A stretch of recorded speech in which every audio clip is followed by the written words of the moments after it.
I'm Eric Russell. I am out and about at Richmond Triangle PLayers production of The Boy from Oz. This show has everything I love. It has girls in feathered gowns, chorus boys in tight pants, glittery shoes, and more Hawaiian shirts than an episode of Magnum P.I. Plus, Liza and Judy. Yay! All in the show.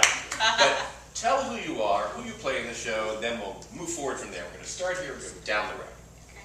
My name is Anna Gray Hogan, and I play Liza Minnelli. I'm Dylan Stukenberg, and I play young Peter Allan. I'm Chris Hester, and I play Peter Allan. I'm Jeannie Rule, and I play Marion Woolnow, Peter's mother. I'm Craig Garrett, and I play Judy Garland. I'm Tony Kendall Hudson, and I play an ensemble character, and I'm in the trio. Hi, I'm Andrew Etheridge. I'm in the ensemble, and I play Mark, who is Judy's fourth husband. Hi, I'm Luke Newsom. I play Greg, Peter's lover. I'm Alex Farnsworth. I'm one of the trio members, and I'm also in the female ensemble. Hi, I'm Joshua James Crawford, and I am an ensemble member as well as the trio. I'm Catherine Wright, and I am in the trio as well as the female ensemble. Hi, I'm Dante Piro. I play Chris Bell, disposable Australian musician, and another member of the ensemble. I'm Kim Fox, musical director. So in case you don't know anything about this show, The Boy from Oz is a jukebox musical based on the life of singer-songwriter Peter Allan. And I'm old enough to know all those songs that he did growing up. Because, you know, Kim and I are both still in our 20s. He won the Academy Awards for Best Original Score in '81 for his his song for Arthur. Which, here's a fun fact, my grandmother is buried directly next to Dudley Moore. Wow! Yeah, they're like, here's her tombstone, there's this giant grand piano tombstone, and that's him. That's my connection to Arthur and to Peter Allan. So there you go, 7 degrees of separation. It's horrible, I didn't know he died. Yeah. We just got invested going, oh, it's a giant grand piano, why would we go see this? Oh, okay, your neighbors. And Barry Pruitt, who's also in our show, Barry Pruitt was actually in the movie Author as well. See, there we go. He opened the door for Liza Minnelli. So So it's all very connected. All very connected. So basically, we all know Liza Minnelli. Right. See, that's how it works. 6 degrees from London. And I'm fantastic one. So, I really love this show. You guys had me laughing, and you had me crying. Good. Come on. Yeah. Oh, yeah, we all know who's Hopefully not responsible for that. I was quietly just sobbing. Oh my God, this is great. With a show like this, we see, I want to say, the fantasy life of our favorite performers versus historical life. And this is like a nice little blending of the two. Because we're getting Nick Engel's Engel's interpretation of Peter Allan's life. I think, it's polished, it's really pretty. But let's talk a little bit about historical versus the fantasy characters, and especially with you two, because you have both played Liza in 2 different versions, and you both played Judy Garland in 2 different ways. What was that like for you two playing the same character almost twice, but 2 different interpretations? Really nice. I really enjoyed it because it gave me a chance after Beyond the Rainbow, which in Beyond the Rainbow, I mean, I was really fortunate to have the young and talented Catherine Bell Minks playing young Judy and just acting her face off, and I would be like, yeah, she's really young and she's really talented. Now I'll sing about it. And so this was really great because it gave me the chance to step into not just singing like Judy Garland, but also really being able to inhabit her as a character and take her further than I took her before. And that was, I think that's a really great thing. I think anytime you ever finish a show, months and months later, you think, gosh, I could have done this, or I could have done this, or, I had to stay away from her stuff for a long time because if I ever saw it, I said, I never did that hand movement. So it was really great to be able to go back and polish what I had done before. Yeah. For me, I think it was the opportunity to sort of let Liza grow up, because in We Three Lizas, it was great because she was already Liza. She was the idol, she was the star, she was fully formed.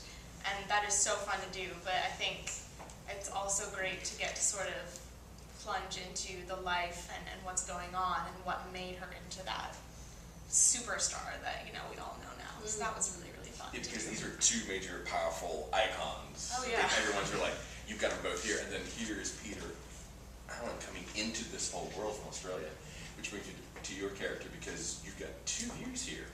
We had Peter of days of the past and Peter of days future. What's it like, both of you playing the same person? Because, you know, you had like, here's the start, here's, what's it like? Okay, I think that it's very interesting to see how I interpret my way of playing him, but then seeing how that interacts into what happens with he plays and vice versa. And it's awesome to be able to feed off someone who knows how to play your character. It's just fun to interact and see, oh, he does this. Maybe I should try something which would be like when he was 12 years old. That's really fun. Awesome. Yeah, it is. It's very, it's a great experience working with Dylan and everyone else. I mean, it's great to have the guys, and Brandon McKinney, who's not here too, also he and Dylan alternate. But they're, you know, it's interesting just to have that experience, because you have to remember that I'm really myself looking at a younger version of myself that I very much admired and respected. And, you know, Peter Allan as a child was very big and famous and huge and had a lot of talent, but he also had a lot of heartbreak, and that's what you start to find out as the show progresses. And so I think being able to see happy young Peter and then really sad young Peter much later is a neat experience, and that's a way to kind of react in the moment. And that's one of the things I kind of picked from the show was, like, here's the child's view of what my life would be like, and then here's the adult reality, because I think this show plays with, here's my fantasy life, and here's the reality, and somewhere in the middle is the finding of that dream. Because there's a couple songs that I kept saying, like, there's dreaming this and dreaming that, and you know, I make notes. And, where's my prompter? Like the song was, when I get my name in lights, definitely. How many here wanted to see your name in lights? Yeah, I know, I did. Okay, let's be honest. How many people want to be a rockhead? I got to be for like 2 seconds. There we go. Judy's song, All I Wanted Was the Dream. These are the things that just, you know, I keep seeing this theme over and over again. Let's talk about When I Get My Name in Lights. What does that song mean to anybody in the show? When I Get My Name in Lights. I know it's boy and ensemble, but, yeah, you know. For me, it's just that sheer optimism of just, I mean, because especially with young Peter, that he's like, time never runs out. Not for me. It's just the fact that, and I think it shows the tenacity of the character. I mean, this is somebody who would do whatever it takes and had that great positive outlook. Like, he knew it was going to happen for him and made it happen. So I think that's just sort of that optimism of wanting to make your dream come true. And I think that's sort of the driving factor in the show. Because Yeah, I love young Peter's enthusiasm and his absolute belief in his talent, and his mother's belief in his talent, and just wanting to put it out there. He was unstoppable. So he was the force that propelled his mother to believe in him, too. So I mean, it was a sort of a symbiotic thing, but primarily it was propelled by the young boy's love, desire to be out there, do it. Because she sees that and she nurtures it. She's like, you know, this is a dream. Yeah. And I want to say, like, mother and child relationships, we see that between your character and young Peter and adult Peter. And we see that with Judy and Liza. We see a little bit of that family dynamics. Not always the way we're going, you know, you know, like, I just want to have, but there's still that. Oh, yeah. Yeah, absolutely. That's a very confusing thing, since there's, and we talked about this, and when Justin was here directing us, we actually got to spend a decent amount of time talking about the different dynamics of show business mixed with family. And the fact that there were multiple members of the family that were going into this business. And this is not something that Judy got, like, because this is the beginning of Liza going out into show business, and then she's brought this guy back and he's going into it. She's always been the, you know, it's not like her mom was, her sisters didn't do it, her father had passed away. It's Judy, and Judy is the one. And really, I think that at this point in her life, she she really just wants family. And of course she wants to support Liza because she's talented, but at the same time, I don't think she wants her daughter, whom she loves so much, to take things away from her. And when Peter comes along and she found Peter, and then the two of them, I think that she's really torn between her love for both of them, their desire for stardom, her jealousy at not being able to really compete, and then also the knowledge that she knows that Peter Allan has a secret, and she doesn't want her dear sweet daughter, whom she loves very much, to go down that road. And that's a great line that's spoken at that one point. There won't be no spoilers of that. You'll figure it out when you hear it. It's really good. Yes. Keep up with your astronomy. And biology. And Yes. Biology. One of the songs that really stuck out to me was it was bi-coastal. Fun number, and I kept thinking, I've heard this said before, you need to spend a few years in New York, and you also live in LA, because it's two different ends of the world, At least truly. try both of them. Yeah. At least try. That thinly veiled symbolism is Yeah. Right. Do you like the Straight East right Coast boy, or do you want something from the West Coast? What is the song for Peter at that point? Well, the song, it was actually written, I know way too much, man. He actually wrote it, it was tongue-in-cheek. It was totally meant to be about sexuality.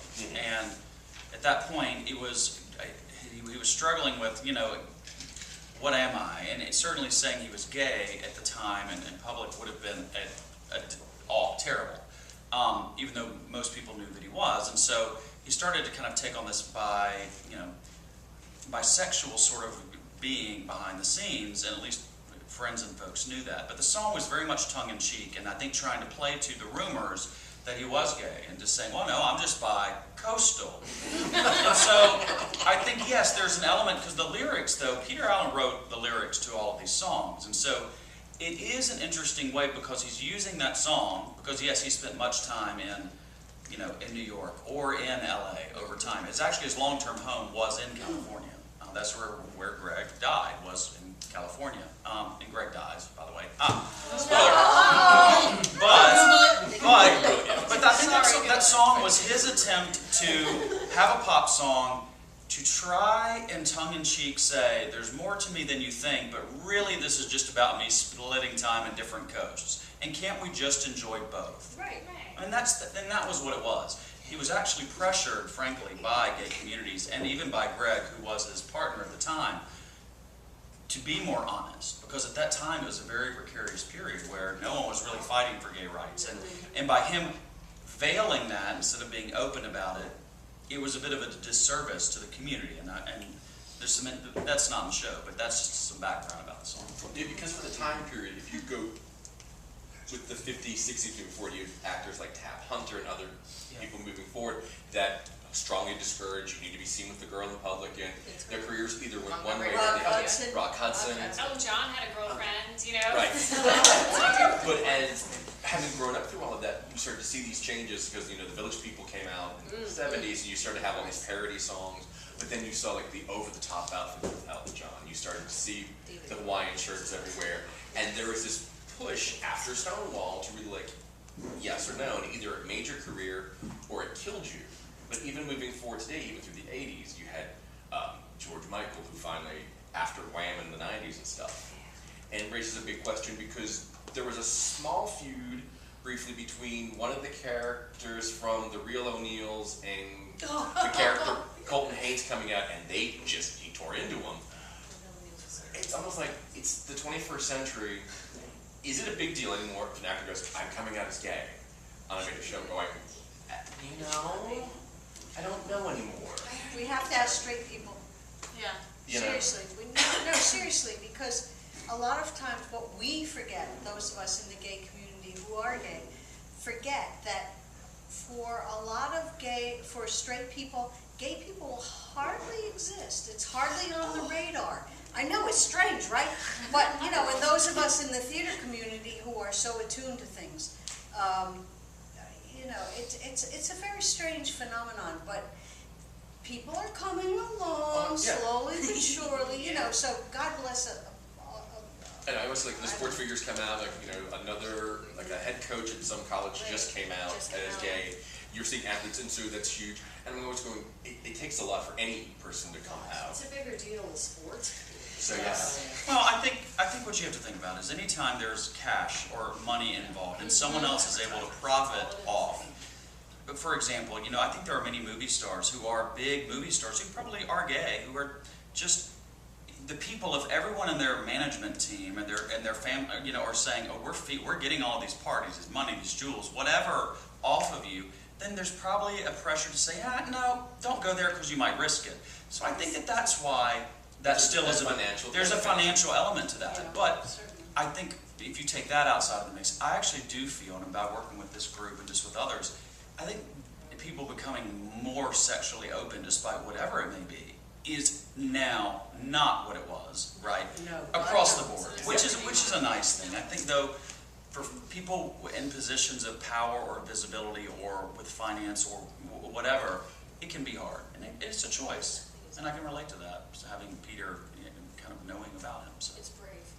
What would older Peter, if he was around today, let's say 72. if he was 72, had survived AIDS, which is a horrible thing that, you know, we're still fighting, trying to find a cure for. People are still. What would he say to young Peter? It's yeah. I mean, in the context of the show, I think he would say, you know what? You had a really, really amazing life. You did what you wanted. You explored your talent. You taught yourself how to tap dance. You taught yourself how to play piano. Don't stop teaching. Don't stop learning.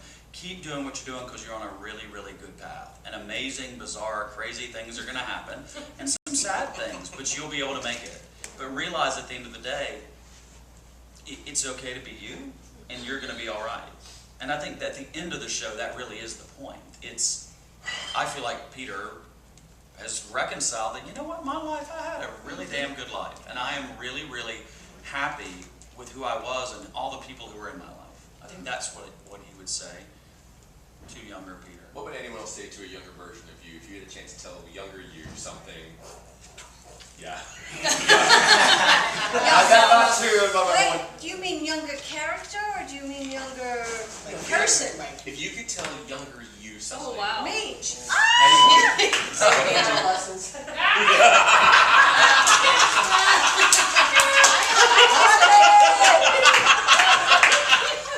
I was gonna say, you know. I have something. Yes. I'm really, something sensible, I think.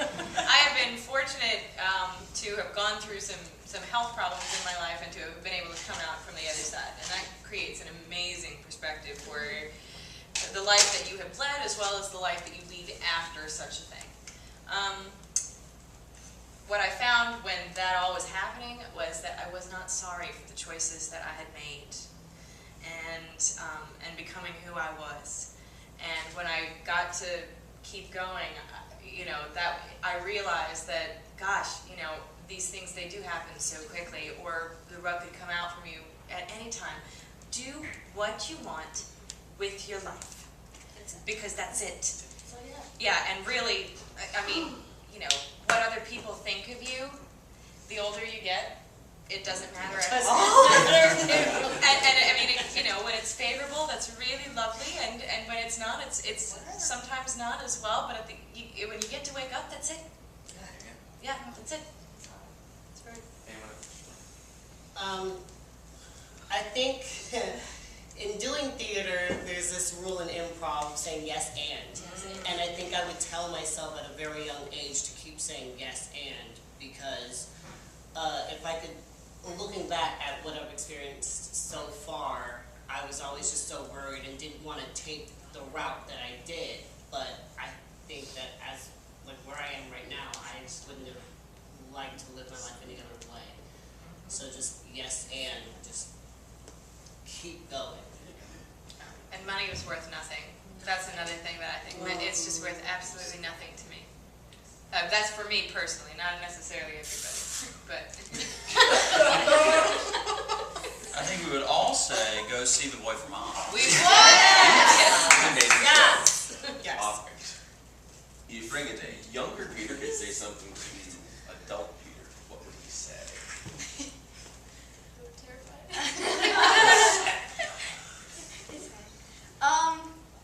Well, really depends. If I was in character, I think that it'd be more keep on going. Well, that's made my thing never stop, and you know what? You could live longer. Oh. That would have been nice. That would have been That nice. would have been nice. So much. Yes, He did. I'm in love with Peter Allan. So. Right. We've all fallen, I think, in love, you know, after doing Yeah. research and learning about him, we've all fallen in love with him. Yeah. It's an Yeah. amazing show, an amazing story. All right, so Boy from Oz, definitely a show to see. This is an amazing show. It runs through, I believe, July 16th. Is that correct? We are Correct. Yes. We're like July 16th. Yes, July 16th. July July 16th. 16th. I've never Yes. done favorite. Okay, because sometimes I can't breathe, I'm going. I can't. I've gotten Yeah. lost so many times. But stay tuned. Stay tuned. I'm Eric Russell. I've been out with the cast here at Richmond Triangle PLayers of The Boy from Oz. Tickets are available at rtriangle.org. I know, it's written right here. rtriangle.org. Trifocal. I now understand why my mother would do this, going, what does that say? Thank you guys for having me here. Thank you. Guys, too long. You never know where I'll turn up next, so tune in next time. See ya. Bye.